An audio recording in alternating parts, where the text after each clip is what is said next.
I'd like to show you one of my top classroom management tips that I have picked up over the years. It was actually at a state conference for health science teachers, and it was presented by Regina Jackson. It was about classroom management. Everybody's class is different, so I took a little piece of what I could use in my classroom.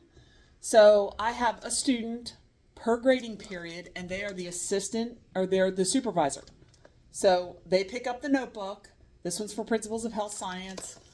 All my students are listed in it by their seat number. So the student comes to the front, starts every class, and my students take attendance. I do have to double check, and I have to enter it in the computer. But the students call out the seat number, and the student at their desk says their name. They only mark them off if they're absent. So that helps. When I go, I can just pull the book and see who's absent. Sometimes I have to double check, and that's okay. But for the most part, they do a good job.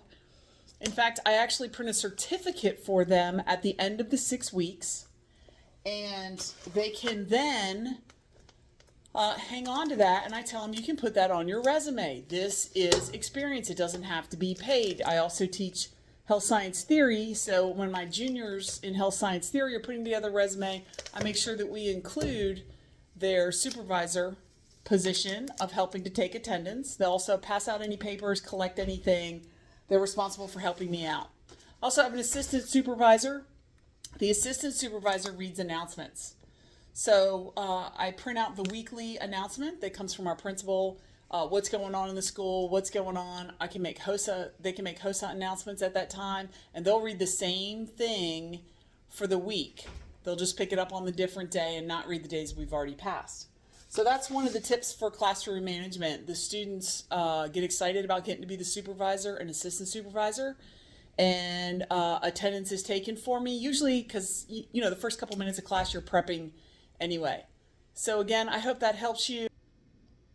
If you'd like to find out more classroom management tips for health science, please stop over at my blog at thectepreceptor.com, and you can find out more information there.